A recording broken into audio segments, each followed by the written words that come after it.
Hello everyone, I hope you all are safe and fine. My name is Sarthak Kaushik and I welcome you all on this learning platform of CIZ Plus. और इस video में हम बात करने वाले हैं the most expected question from thermodynamics in PPSC JE. Yes, देखो बहुत ही शॉर्ट वीडियो में आपके लिए लेके आए। ठीक है, 10 to 12 मिनट्स की वीडियो होगी। 4 to 5 क्वेश्चन हम यहाँ पे सॉल्व करेंगे और आई गारंटी ये वीडियो अगर आपने पूरी देख ली है so maximum 2 otherwise 1 question at least आपको इस कॉन्सेप्ट पे जिस तरह के क्वेश्चन मैं आपको कराऊंगा उस टाइप का क्वेश्चन आपको एग्जाम में मिलेगा ही मिलेगा। सो बहुत ही इंटरेस्टिंग वीडियो होने वाली है। तो kindly like and share the video and don't forget to subscribe the channel also. और हमारे साथ मेरे साथ कनेक्ट होने के लिए आप व्हाट्सएप ग्रुप ज्वाइन कर सकते हो, टेलीग्राम चैनल ज्वाइन कर सकते हो, लिंक्स आपको मिलेंगे डिस्क्रिप्शन बॉक्स में। ठीक है, तो चलो स्टार्ट करते हैं। और ये जो टॉपिक हम लेने वाले हैं ये है आपका फर्स्ट लॉ ऑफ थर्मोडाइनमिक्स। यहां से क्वेश्चन आपको मैक्सिमम 2 क्वेश्चन और मिनिमम 1 क्वेश्चन आपको मिलेगा ही मिलेगा, ये गारंटी। और किस टाइप का क्वेश्चन मिलेगा ये हम देखते हैं। ठीक है, क्वेश्चन करने से पहले मैं आप लोगों को थोड़ा सा बस 2 और 3 मिनट का हल्का सा इंट्रोडक्शन, ठीक है, किस टाइप के क्वेश्चन आएंगे और किस टॉपिक से क्वेश्चन आएंगे, ठीक है, किस इक्वेशन से क्वेश्चन आएंगे वो मैं आपको बता देता हूं। So that is first law की अगर हम बात करते हैं, सो फर्स्ट लॉ इक्वेशन, ठीक है, थर्मोडायनामिक्स का जो फर्स्ट लॉ है उसकी जो इक्वेशन हम यूज करते हैं दैट इज प्रोसेस के लिए।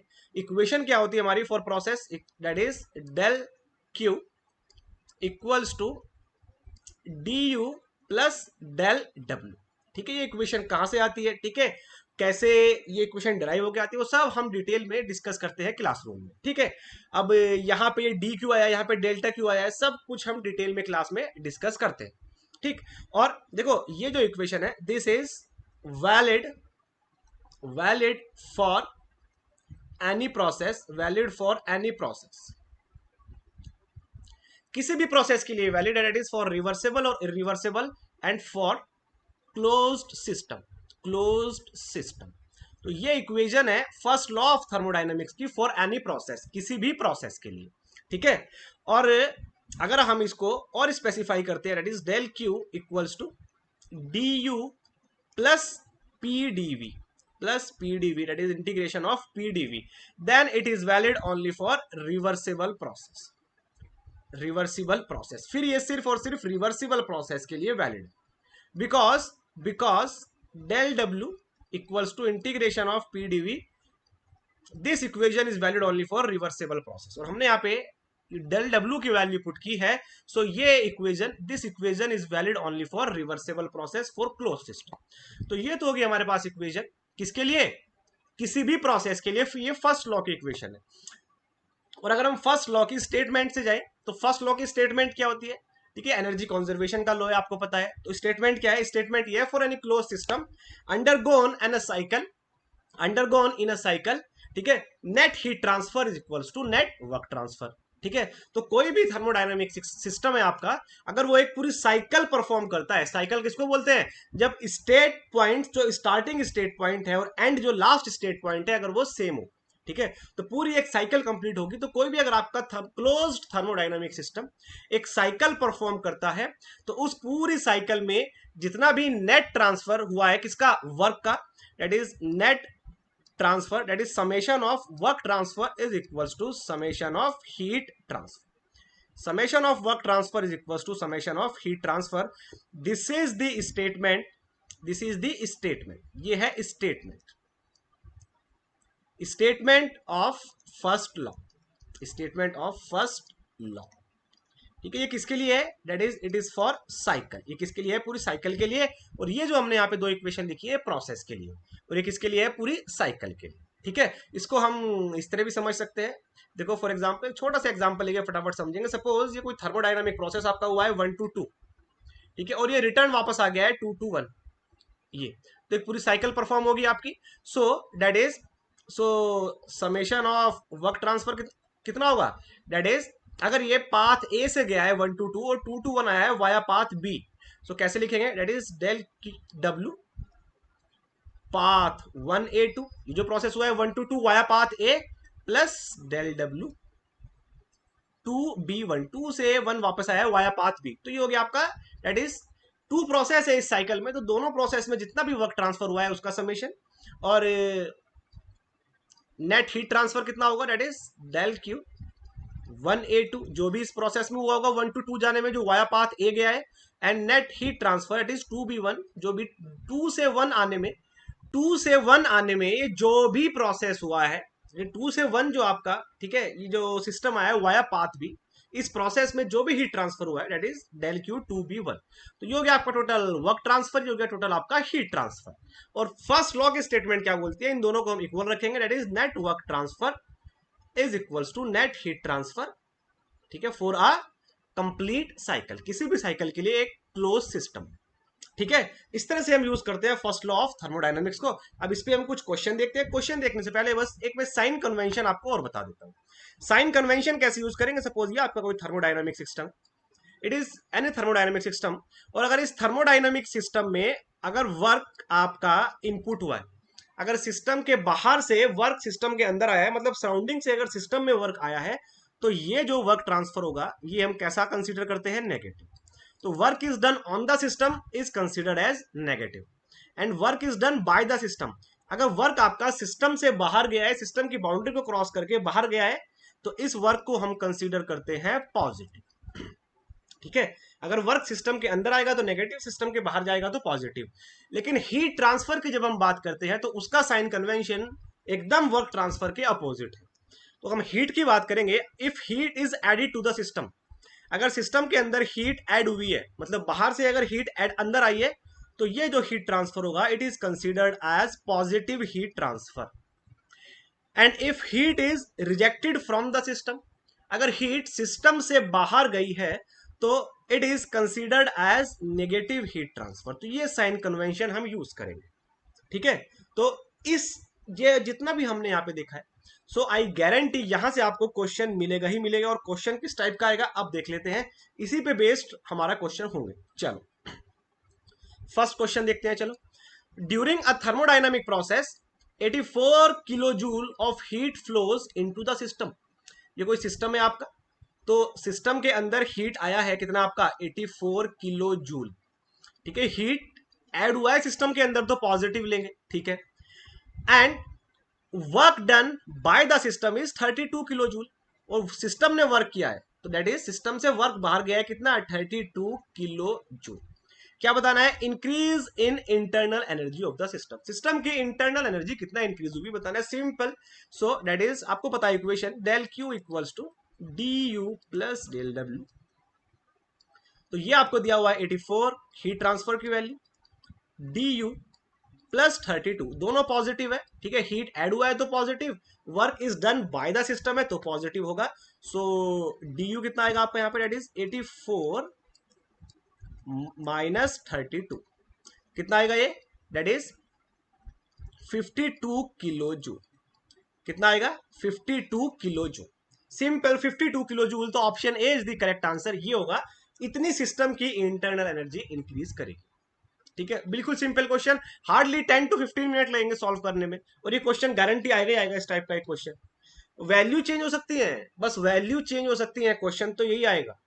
नेक्स्ट देखते हैं, during a process with the heat and work interaction. ठीक है, अगर हीट और वर्क इंटरेक्शन हो रहे हैं किसी भी प्रोसेस में, the internal energy of A system increases by 30 kilo joule, तो सिस्टम की इंटरनल एनर्जी इंक्रीज की है 30 किलो जूल से। तो डी यू की वैल्यू आपको दे दी है 30 किलो जूल, इंक्रीज की है मतलब पॉजिटिव है। The amount of heat and work interaction our respective, तो हीट और वर्क इंटरेक्शन कितना होगा। ठीक है, चलो देखते हैं। देखो इक्वेशन आपको पता है, del Q equals to D U plus del W, और डी यू कितना आएगा, यहां से डी यू आएगा that is del Q minus del W, और डी यू कितना दिया हुआ है 30 आपको दिया हुआ, तो ये आप ऑप्शन से करेंगे और 10 सेकंड में हो जाएगा। ठीक है, डी यू कितना दिया हुआ है 30 दिया हुआ है, तो ऐसा ऑप्शन चूज करना है जिसमें इन दोनों का जो डिफरेंस होगा वो कितना आना चाहिए, 30 आना चाहिए। ठीक है, चलो देखते हैं। अगर हीट आपका -50 है और वर्क आपका कितना है 80 है, देखो ये -50 है और ये कितना है, ये माइनस का साइन पहले से ही है, और ये कितना हो गया 80 हो गया सपोज। ठीक है, तो कितना हो जाएगा ये हो जाएगा -130, तो ये तो नहीं हो सकता है क्योंकि 30 आना चाहिए।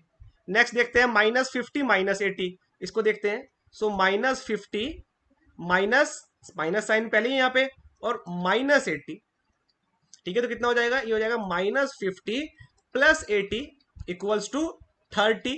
30 आ गया आपका, तो 30 हमको चाहिए था यहाँ पे, सो दैट इज ये आपका करेक्ट आंसर होगा, option B is the correct answer. बाकी की भी आप चेक करके देख सकते हो, आएंगे ही नहीं करेक्ट, सिर्फ एक ही करेक्ट आएगा। ठीक है, तो इस तरह से क्वेश्चन को सॉल्व करेंगे फर्स्ट लॉ के बिल्कुल सिंपल तरीके से। ठीक है, और क्वेश्चन देख लेते हैं एक दो। The limitation of first law is, first law की लिमिटेशन क्या है? देखो, जब हम सेकंड लॉ स्टडी करते हैं ना, तो सेकंड लॉ स्टडी करने से पहले, उसकी स्टेटमेंट्स पढ़ने से पहले, हम यही समझते हैं कि ऐसी क्या जरूरत पड़ी, ऐसा क्या काम था जो फर्स्ट लॉ नहीं कर पा रहा था। So why do we need second law of thermodynamics, इसकी हम बात करते हैं। तो सेकंड लॉ ऑफ थर्मोडाइनमिक्स की नीड हमको क्यों पड़ी? Because first law simply says that energy is conserve and in a close cycle net heat transfer is equals to net work transfer. Simple ये बोलता है first law, but first law does not able to tell the direction of a particular process, कि कोई भी process किस direction में होगा, ठीक है, ये फर्स्ट लॉ नहीं बता सकता है। फॉर एग्जांपल, ये आपका सिस्टम है स्टेट 1 पे, ये आपका सेम सिस्टम है सपोज स्टेट 2 पे।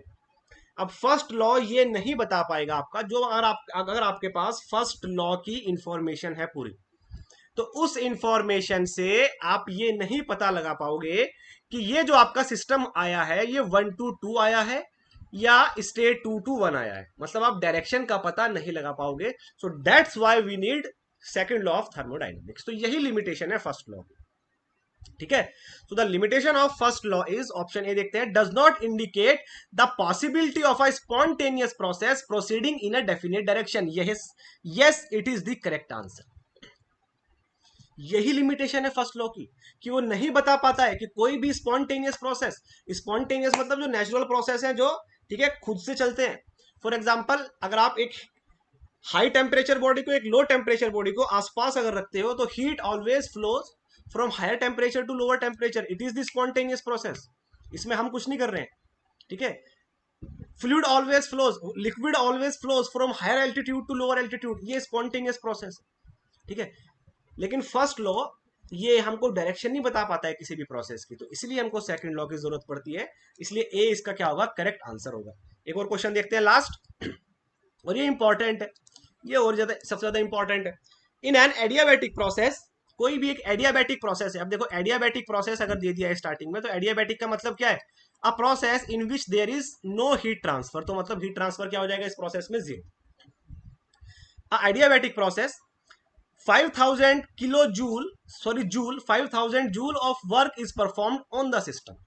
ठीक है, तो कोई भी एक आपका एडियाबैटिक प्रोसेस हो, सपोज ये आपका पीवी डायग्राम अगर है, तो मैं बोल रहा हूं ये कोई भी आपका एडियाबैटिक प्रोसेस हुआ, ये 1 to 2, और ड्यूरिंग दिस प्रोसेस 1 to 2, इस प्रोसेस में क्या हुआ आपका, work is performed on the system. ठीक है, कितना? 5000 joule. So that is W12, ठीक है, डेल W12 कितना होगा? दैट इज 5000 जूल, और सिस्टम के ऊपर वर्क हुआ है, मतलब बाहर से आया है, तो माइनस का हो जाएगा, नेगेटिव 1 to 2। और अगर मैं बोलता हूं हीट ट्रांसफर कितना होगा 1 to 2, ये हो जाएगा 0, क्योंकि एडियाबैटिक प्रोसेस है, एडियाबैटिक प्रोसेस में हीट ट्रांसफर 0। नेक्स्ट देखते हैं, the system returns to its original state, system वापस एक और अपनी ओरिजिनल स्टेट में जाएगा किसी भी प्रोसेस से। ठीक है, while 1000 joule of heat is added, तो वापस जाने में, जब वापस गया है ये किसी भी प्रोसेस से, तो इस प्रोसेस में 1000 जूल हीट ऐड हुई है, दैट इज डेल क्यू 2 से 1, क्या हुआ है? 1000 जूल ऐड हुई है, तो हीट अगर ऐड होगी तो पॉजिटिव लेंगे। The work done during non adiabatic process, तो ये जो नॉन एडियाबैटिक जो दूसरा प्रोसेस है 2 to 1 है, इसमें कितना वर्क डन होगा। अब आपको पता है ये पूरी साइकिल कंप्लीट होगी है, और साइकिल के लिए फर्स्ट लॉ क्या बोलता है? Net work transfer is equals to net heat transfer. तो नेट वर्क ट्रांसफर कितना होगा? That is del W1 to 2, दो प्रोसेस है, तो दोनों प्रोसेस का वर्क ट्रांसफर ऐड करेंगे direct 2 to 1 equals to net heat transfer, दो प्रोसेस है, दोनों प्रोसेस का हीट ट्रांसफर क्या करेंगे? ऐड करेंगे, डेल क्यू 2 to 1, सिंपल। ये तो हो जाएगा 0, क्योंकि 1 to 2 तो एडियाबैटिक था। ठीक है, तो W1 to 2 कितना है? -5000, ठीक है, प्लस डेल W2 to 1, ये हमको फाइंड करना है। Equals to heat transfer 2 to 1 में कितना हो गया, ये आपको दिया हुआ है 1000, कितना दिया हुआ है 1000, ठीक है। सो कितना आएगा ये, जब इसको आप सॉल्व करोगे तो ये जाएगा इधर और ये आ जाएगा आपका that is del W221 equals to 6000 joule, कितना आएगा ये 6000 जूल। तो C is the correct answer. इस तरह से क्वेश्चन को सॉल्व करेंगे, वेरी सिंपल, ठीक है। सो इस तरह से क्वेश्चन आपको एग्जाम में आई गारंटी यहां से क्वेश्चन मिलेगा ही मिलेगा, ठीक है। तो इस तरह की वीडियो आपको टाइम टू टाइम मिलती रहेगी, इसलिए आप चैनल को सब्सक्राइब जरूर कर ले। वीडियो अगर पसंद आई है तो लाइक और शेयर जरूर करना, और हमारे साथ मेरे साथ कनेक्ट होने के लिए व्हाट्सएप ग्रुप ज्वाइन कर लो, टेलीग्राम ग्रुप ज्वाइन कर लो, लिंक आपको डिस्क्रिप्शन बॉक्स में मिलेंगे, ठीक है। और अगर आप कंप्लीट प्रिपरेशन चाहते हो तो उसके लिए CIZ+ PPSC लाइव बैच लेके आया है, अनाउंस हो चुका है, उसकी डिटेल आप देख सकते हो, डिस्क्रिप्शन में आपको उसका लिंक मिलेगा, ठीक है। सो इस वीडियो में इतना ही, मिलते हैं नेक्स्ट वीडियो में। Thank you very much.